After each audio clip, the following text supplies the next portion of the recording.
본문 사도행전에 나오는 17장의 말씀은 바울 사도가 아덴, 그리스, 아테네에서 아주 유명하고 똑똑한 지식이 있는 그런 철학자들과 함께 전도를 하는 내용에서 나온 말씀입니다.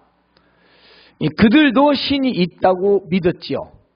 그런데 그들이 있다고 하는 그 신을 바라보고 있는 관점, 바로 그것을 신학적으로는 신관이라고 말합니다. 신관. 신을 바라보는 관점. 이건 아주 굉장히 중요한 거죠. 하나님을 어떻게 바라보는가? 이 말을 줄이면 신관이란 두 구자가 됩니다. 그리고 신학적으로 신관은요, 하나님을 바라보는 관점이에요. 즉 내가 하나님을 바라보는 방향과 생각하는 입장입니다. 내가 하나님을 어떻게 바라보고 내 삶을 어떻게 방향을 정하고 내 입장이 무엇인가를 정할 수 있는 거죠. 이게 하나님을 어떻게 생각하고 믿느냐, 바로 그 말씀입니다. 그러므로 이 신관은요, 우리 신앙생활에서 아주 가장 중요한 겁니다. 그래서 신학교를 가면 신론부터 배워요. 하나님이 누구냐 이거죠.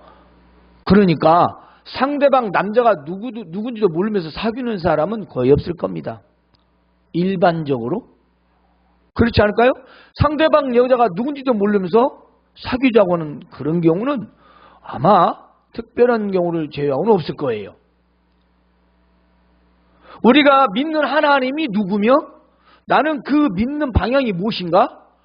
그리고 나는 어떻게 하나님을 생각하고 있는가?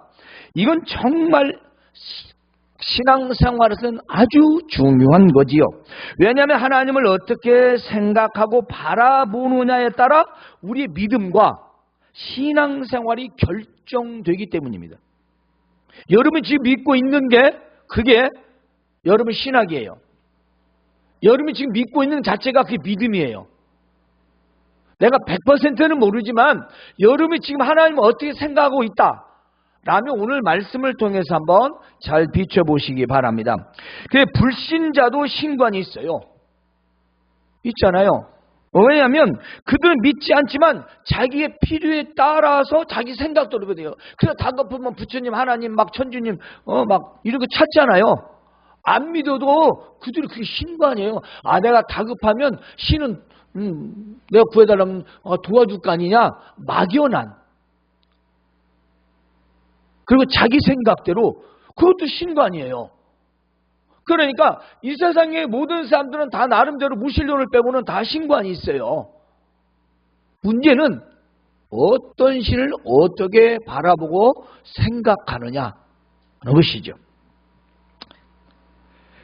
불신자들이 그렇게 자기들 생각대로 신을 바라보고 믿는 것은 미신적이죠. 알지 못하는 신을 그들은 자기의 생각대로 믿는 거고 또 성경적으로는 그런 신과는 없습니다. 따라서 믿는 자가 하나님을 자기 생각대로 바라보고 믿는다면 그것은 세상 사람들의 신관이에요. 오늘날 많은 크리스찬들이 교회를 나가고 하나님 말씀을 들으면서도 하나님을 자기 생각대로 믿는 분이 굉장히 많습니다. 제가 보기에는 아니에요. 아니, 성경적으로 아니에요. 성경을 한 번도 본 적도 없고 아니면 설교를 들은 적이 없는 분 같아요. 왜냐하면 아무리 목사가 옳은 말을 하고 하나님 말씀 돼도 머리를 흔들어요. 자기는 그렇게 안 믿는다는 거죠. 성도들도 말만 안 하지 아멘하고 자기 스타일로 믿어요. 그러죠. 세상에서는 보고 싶은 것만 보고 듣고 싶은 것만 듣는 것이 사람의 마음이라. 이기적이죠. 때문에 오늘 신관은 굉장히 중요합니다. 그러면 믿음을 가진 우리는 어떤 신관을 가져야 하는 건가? 정말 중요하고 우리의 신앙의 뿌리가 되는 겁니다. 근본이 되는 거예요. 근본. 그것이 내 믿음이고 그것이 나를 구원하고 그 믿음이 능력이 되기 때문인 것입니다. 내가 하나님을 어떻게 바라보고 믿느냐에 따라서 그 믿음이 나를 구원하고 그 믿음이 능력이 나타나는 거예요. 때문에 이 신관이라는 말은 어려운 말 아니라 신학적인 용어이기 때문에 제가 사용 안 했지만 저는 20년 동안 얼마나 많이 외쳤는지 모릅니다. 제가 이 두 자만 잘 사용 안 했을 뿐이지. 하나님을 어떻게 바라보는가? 즉 우리의 신관은 하나님과 나와의 직접적인 관계를 말해주고 있습니다. 나와 하나님의 직접적인 관계가 뭐냐는 거죠. 여러분이 사람들을 만납니다. 대인관계를 맺잖아요. 그러면 어디까지 관계가 됩니까? 정상적으로는 가족 이상 될 수는 없습니다. 일반적으로. 그러면 난리가 나겠죠? 남을 내 가족 이상보다 사랑해 두면 뭔가 반드시 문제가 생깁니다. 때문에 이 관계라는 거, 아버지와 나의 관계, 가족들의 관계는 혈육적인 관계죠. 그래서 우리는 하나님의 관계이기 때문에 나와 하나님의 관계가 바로 신관이라는 겁니다. 내 아버지를 바라보는 관점, 친정아버지인지 시아버지인지 아니면 의붓아버지인지, 그렇죠? 다 다르잖아요. 내 친정아버지하고 내 친부모하고 한 다리 건너뛴 부모하고 아무리 똑같다고 해도 달라요. 다르죠. 어디 같겠어요. 말로만 같다고 그러지 실상은 다른 거죠. 우리가 이런 바라보는 것, 생각하는 것, 바로 하나님에 대한 나의 신관은 우리의 삶의 모든 문제와 해결에도 해당이 된다는 것입니다. 즉 내 인생의 삶에서 문제가 왜 일어나느냐? 그건 하나님과의 관계, 하나님을 어떻게 바라보고 믿느냐는 것 때문에, 그리고 그 문제 해결도 내가 하나님을 어떻게 바라보고 어떻게 믿느냐, 거기에 달렸습니다. 문제도 해결도 하나님을 바라보는 관점에 달렸다는 것이죠. 하나님을 바라보는 그 방향과 나의 생각, 그 생각이 곧 믿음이고 그것이 우리의 문제도 일으키고 그것이 문제의 해결도 된다는 겁니다. 하나님을 적당하게 거리를 유지하면 늘 적당한 거리에서밖에 없어요.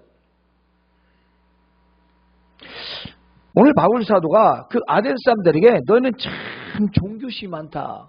이 종교심이란 게 뭐냐면 당시에 인문 철학이 굉장히 발달한 시대였습니다. 그래서 거기에는요, 이 모든 것에 종교심, 미신적인 우상, 이런 신들을 섬기는 분들이 많았어요. 그 도시에는.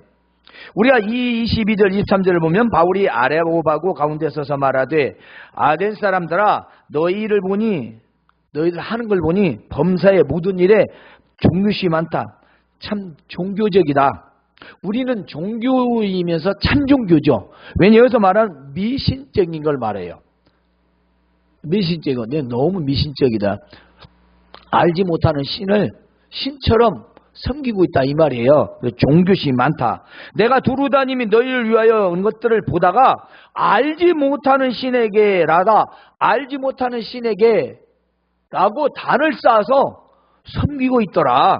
그런즉 너희가 알지 못하고 위하는 그것을 내가 너희에게 알게 하리라. 여러분 하나님을 알지 못하고 믿으면 그는 미신이에요. 하나님이 부적이 되는 거예요. 예수님이 부적이 되는 거예요. 그냥 아무것도 붙이면 되는 건 줄 알아요. 우리는 적어도 하나님에서 다 알 수는 없지만, 예수님에서 알 수는 없지만 하나님 말씀 안에서는 알 수가 있습니다. 하나님 말씀에 나온 것 정도는 알 수 있어요. 그 이상은 성령께서 우리를 조명해 주셔야 알 수 있지만 우리가 성경에 기록된 것은 알 수 있다. 근데 하나님의 말씀을 무시하고 어떻게 우리가 참 종교인이 되겠어요? 참 종교인.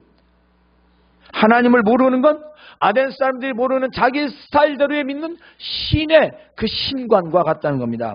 당시에 유명한 3대 학파가 있었어요. 그 첫 번째 학파는 스토아 철학파예요. 스토아학파라고 하죠. 스토아학파. 이 스토아학파는 범신론이에요. 그러니까 모든 게 다 신이에요. 신, 이상하고 교무하고 이런 걸 모든 게 무엇이든 신이 될 수 있어요. 범신론. 그런데 헬라파예요. 원래 헬라는 지식을 말하고 있는데 이 헬라파는 인간의 상상, 자기들 사람 상상에 따라 제멋대로 신을 만들 수가 있어요. 뭐가 나오죠? 보이는 모형이 나옵니다. 우상이 나오는 거예요. 보이는 우상을 만들어서 거기에다가 신을 부여하는 거예요. 그리고 신이다 이거죠.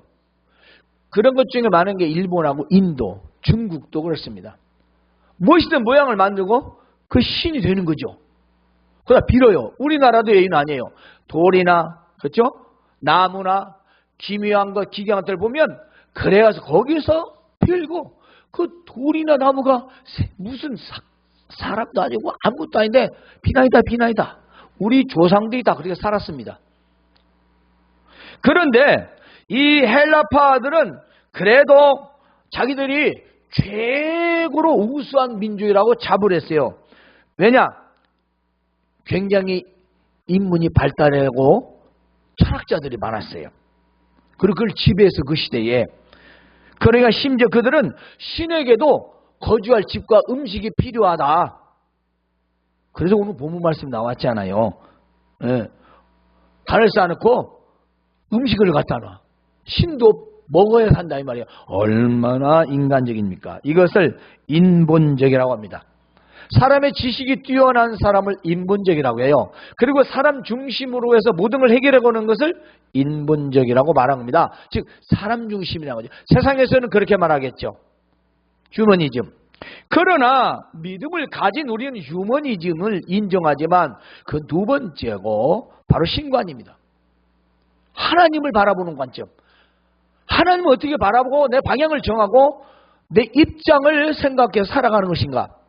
이건 너무나도 중요한 거죠. 그리고 마지막 에피쿠르스파가 있었어요. 이 에피쿠르스파는 어떤 말이냐? 만사가 다 우연이다. 만사가 다 우연에 의해서 결정된다는 거지. 그렇죠? 아이고 우연이. 이것은 우연은 철학적인 용어고 더 나가면 또 인연은 불교적인 용어고 단어는 나쁜 게 아니지만 의미는 그런 거예요. 그래서 우리가 용어도 믿음의 사람들은 믿음의 언어를 쓰는 게 좋습니다. 세상 사람들이 다 쓴다고 그걸 우리가 무분별하게 막 쓰는 게 아니에요. 그건 자기 신앙이에요. 자, 생각합시다. 하나님이 살아계십니다. 라고 생각했을 때 내가 하나님을 살아계시는 믿고 살아가는 삶에서 어떻게 생각하고 판단할까요? 하나님이 살아계신데 근데 망각하고 사는 거죠. 망각하는. 그리고 어디로? 본심대로. 인간의 본심대로. 그러면 우리는 어떻게 살아갑니까? 하나님을 외면하고 살아가는 거죠. 하나님을 등에 두고 내 스타일로 살아가는 겁니다. 왜냐? 거긴 똑바른 신관이 없기 때문에 그러죠. 믿기는 믿지만 바라보는 관점이 자기라는 것입니다. 성경이 하는데 내가 되는 거예요. 그래서 내가 보고 내가 듣고 내가 알아서 사는 거예요. 그러면 적어도 하나님에 대한 올바른 신관은 아니라는 거죠. 문제가 생깁니다. 자, 들어봅시다. 오늘 말씀 중에 첫 번째 우리가 하나님을 어떻게 바라보는가에 따라서 하나님은 창조주이다. 아주 기본적인 것입니다. 하나님은 창조주예요. 근데 이 창조주란 말에 우리는 모든 것이 다 있다는 걸 우리는 기억해야 합니다. 왜냐 우리는 많은 시간 하나님의 말씀을 들었고 배웠습니다. 본문에 보면 하나님은 우주와 그 가운데 있는 만물을 지으신 분이다.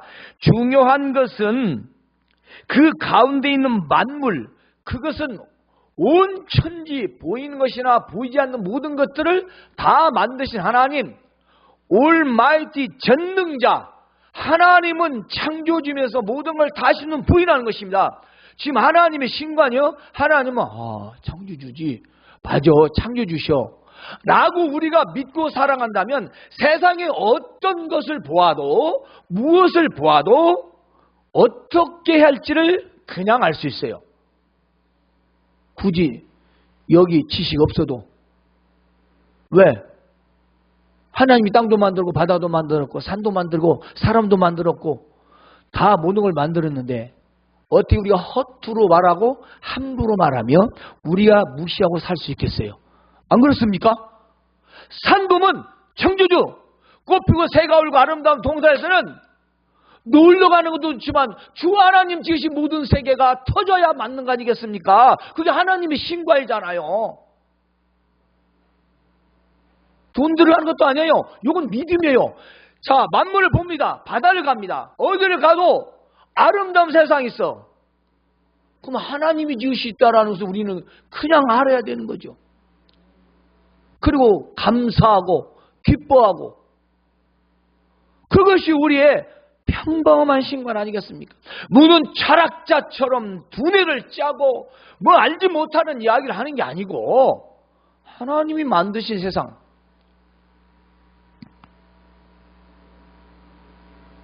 그런데 더 중요한 게 있어요. 하나님은 그 만드신 천지의 주제이시고 사람이 아닌 신전에 살지 않는다. 이건 신전은 아니죠. 그리고 아테네에는 신전이 과거에 많이 있어요. 그 신전을 만들고 신을 가두어 놓는 거예요. 그런데 요즘에 보면 우리 기독교인들도 이 신전으로 믿는 사람 참 많아요. 그 예배당 안에 와서는 지금 여기 하나님이 계시니까 어느 정도 정숙하게 예배를 드리다가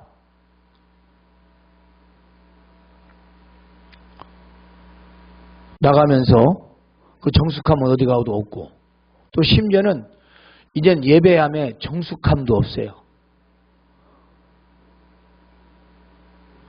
예배는 하나님께 하는 거잖아요. 저도 하나님께 예배하는데 기본적인 예의는 있어야 되잖아요.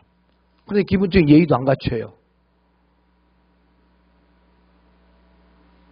우리가 사람이 많은 그런 대중들이 있는 곳, 공중인들이 모이는 그런 곳에서는 기본적인 예의를 다 지킵니다. 휴대폰도 끄고 무분 왔다는가 보지도 않고 그 예의거든요. 기본적인 거. 그런데 하나님 앞에서는 이런 것들이 무시되고 있다는 거죠.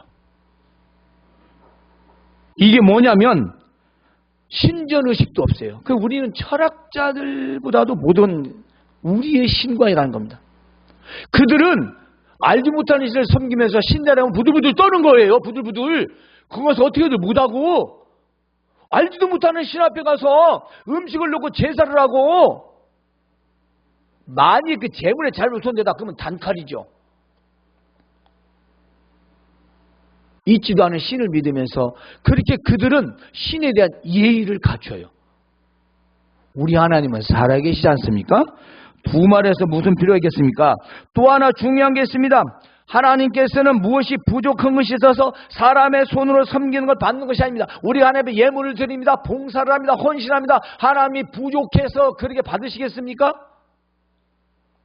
하나님은 이 땅에 하나님의 일을 하기 위해서 하나님의 선제들 보내주었고 하나님의 선제를 통해서 메시아 오신다는 걸 예언했고 그리고 그 메시아가 오셨고 그 메시아 오심을 하려면 하나님의 나라를 이루기 위해서 이 땅에는 교회를 주셨습니다. 교회는 성도들을 말하고 성도들이 한정 두 명 있다가 모여야 할 곳이 필요하기 때문에 바로 장소가 필요했고 그 장소는 바로 예배당이었던 것입니다. 구약시대는 성전이었고 그리고 중간시대 회당이었습니다. 그리고 오늘날은 예배당입니다. 예배당은 예배를 하기 위해서 모여서 하나님의 사람들이 그리스도의 한 몸으로 하나를 이루어 한 가지의 뜻을 이루고자 모여있는 곳이 바로 예배당인 것입니다.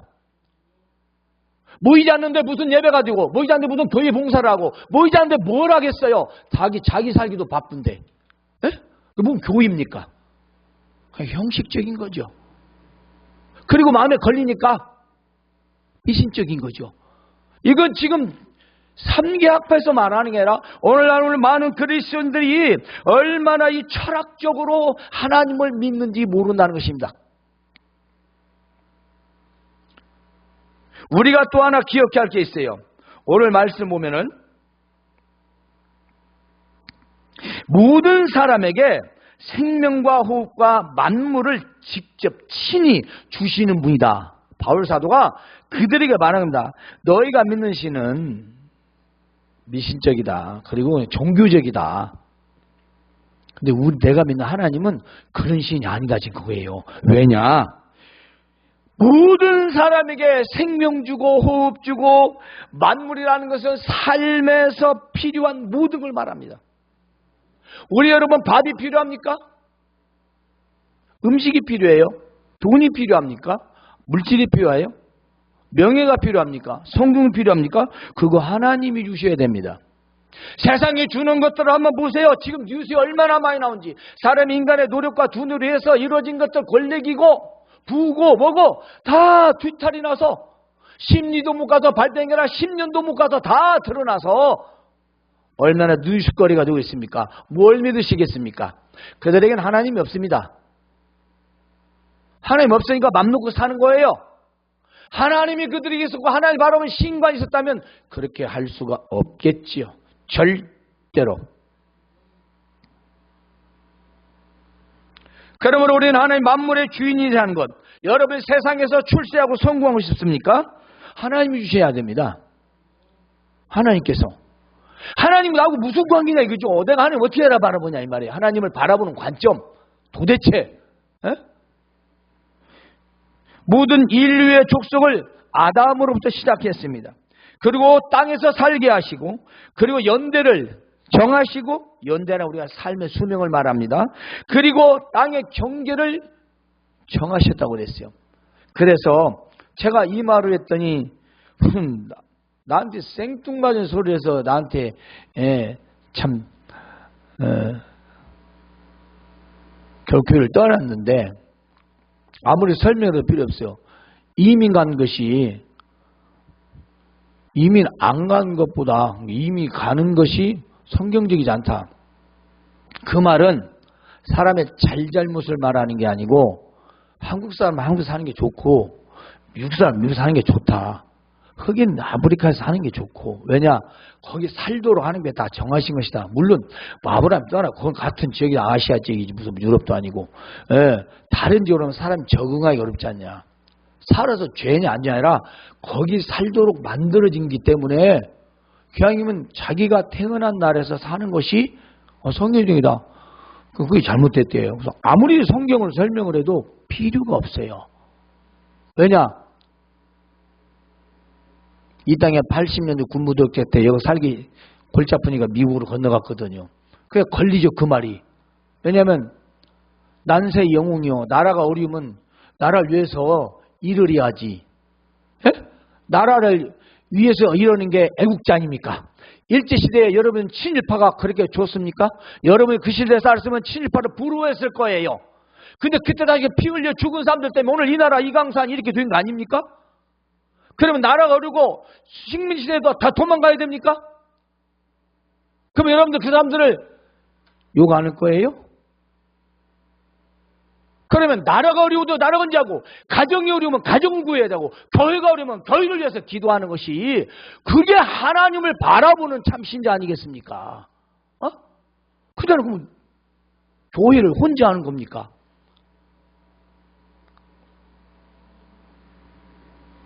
우리가 경계라고 하는 것, 이 땅에서 거주할 경계는 거기에 알맞도록 다 정하셨다는 거죠.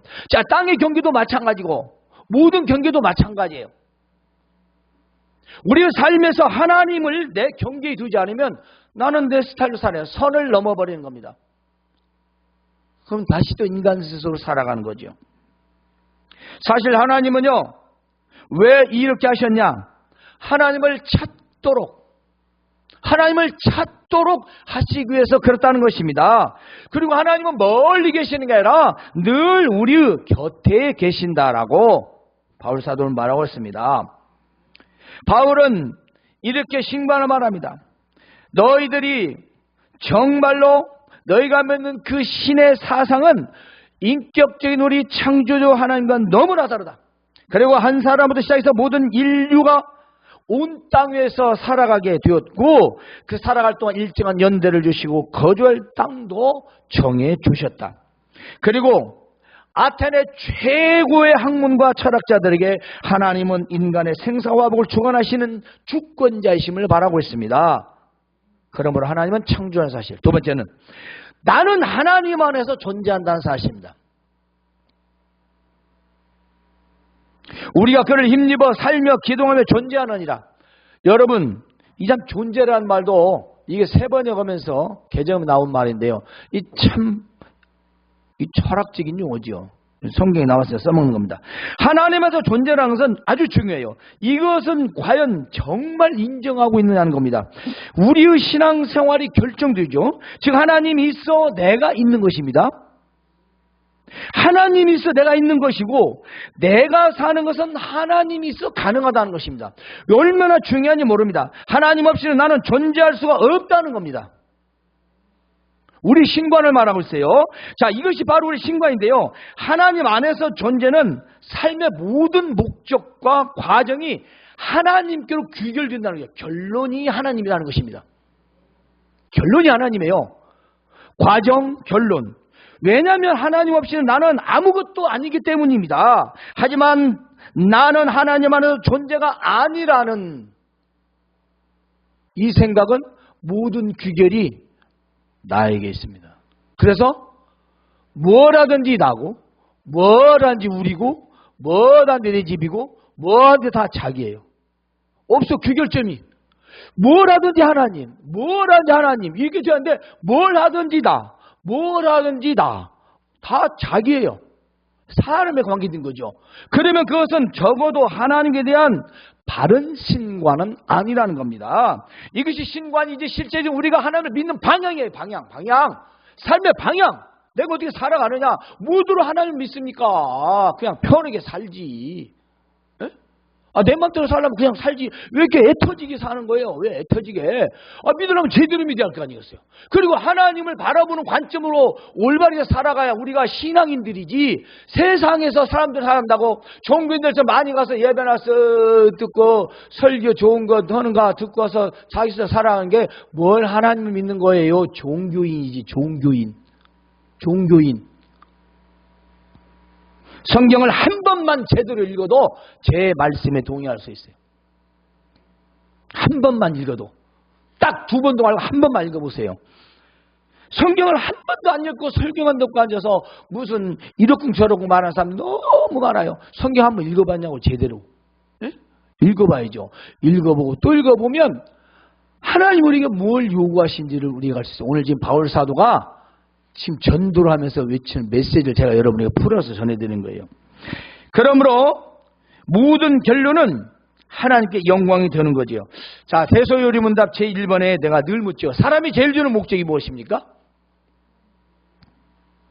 하나님을 영화롭게 하고 그를 영원토록 즐거워하는 것이다.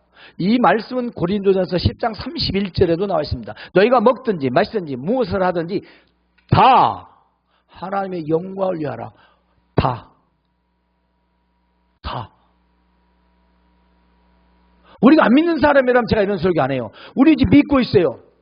설교 공부를 다 했습니다. 그리고 안 했어도 설교 시간에 많이 했어요. 우리가 사람도 아버지를 어떻게 보냐에 따라서 관계가 달라져요. 안 그렇습니까?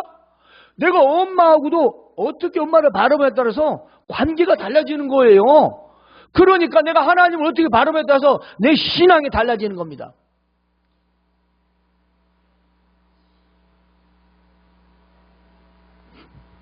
저는 여러분들이 말씀드릴 때 좀 저한테 집중했으면 좋겠어요. 저를 바라봐 주시고. 왜냐하면 저를 바라보지 않으면 설교 10%도 안 돌아요.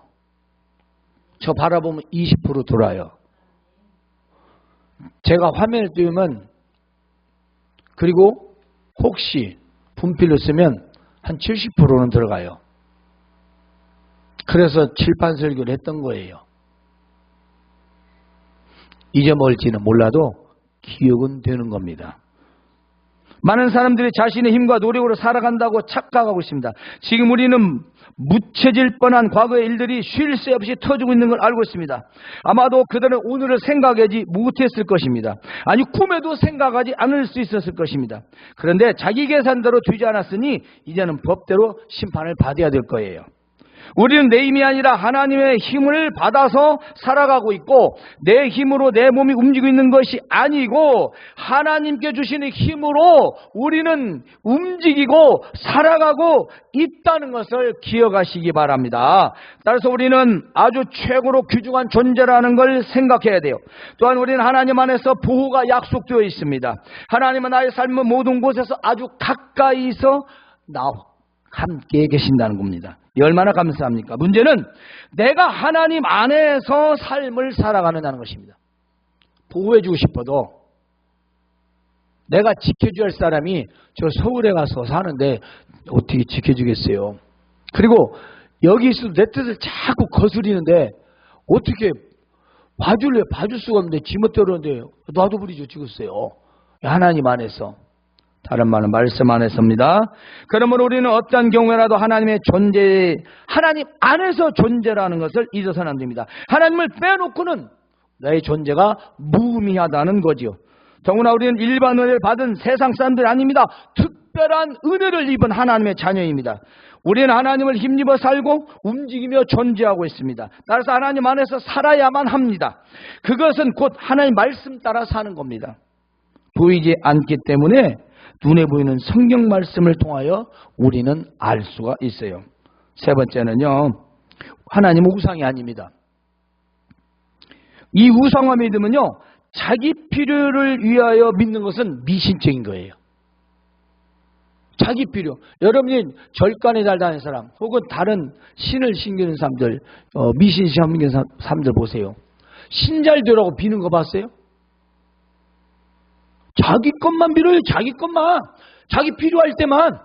모든 게 자기야. 우리 집, 우리 아들, 우리 딸, 우리 가정, 신랑, 남편, 부모.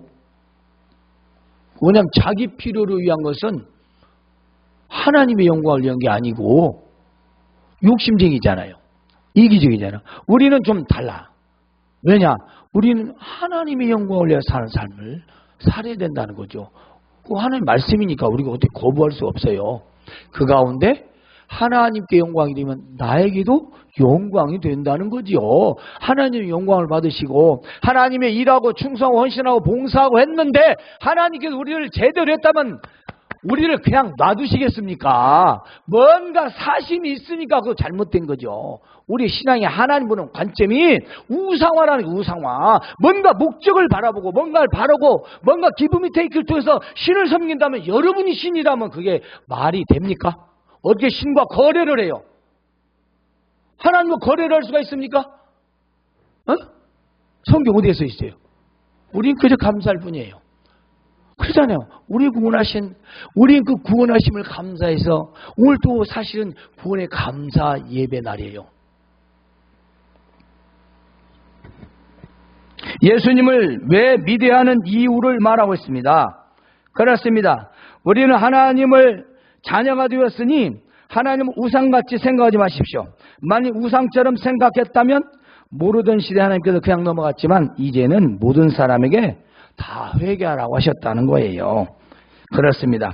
우상 숭배하듯이 자기의 복만을 위하여 하나님을 섬긴다는 것은 있다면 버려야 되겠죠. 하나님은 살아계십니다. 그러므로 사람이 만든 우상처럼 여겨서는 안 되죠.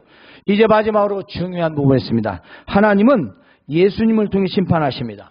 이것은 예수님 믿는 이유가 됩니다. 이는 정하신 사람으로 하여금 천하를 공의로 심판할 날을 작정하시고 이에 그를 죽은 자 가운데 살리신 것으로 모든 사람에게 믿을 만한 증거를 주셨습니다. 예수님 우리에게 주신 목적이 뭐냐? 우리 심판받지 않기 위해서. 그렇습니다. 하나님께서는 마지막 천하를 공의로 심판할 날을 정하셨어요. 그런데 그 심판의 구주는 모든 사람이 믿을 만한 증거로서 예수님입니다. 왜냐하면 예수님께서 우리의 죄를 위해서 십자가에 죽도록 내어주신 분이 하나님이세요. 그게 하나님 뜻입니다. 그러므로 심판의 기준은 예수님이에요. 예수님은 진실로 믿느냐 안 믿느냐는 겁니다. 예수님이 십자가에 죽으셨다가 3일 만에 부활하셨지요. 때문에 예수님은 모든 인류의 구원자입니다. 그리고 재림주라는 거죠. 지금 우리는 예수님을 믿고 있다는 것을 감사하시기 바랍니다. 따라서 우리 믿는 자들 하나님을 바라보는 관점, 바로 신과는 첫째, 하나님은 창조주. 나는 하나님 안에서의 존재. 그 하나님은 우상이 아니고 하나님은 예수님을 통해 심판하신다는 것. 이 사실을 마음에 꼭 새기시기 바랍니다. 한 귀로 듣고 한 귀를 잃지 마시고 마음에 새기시고 또 깊이 새기시기를 주님의 이름으로 권면합니다. 하나님 우리 아버지를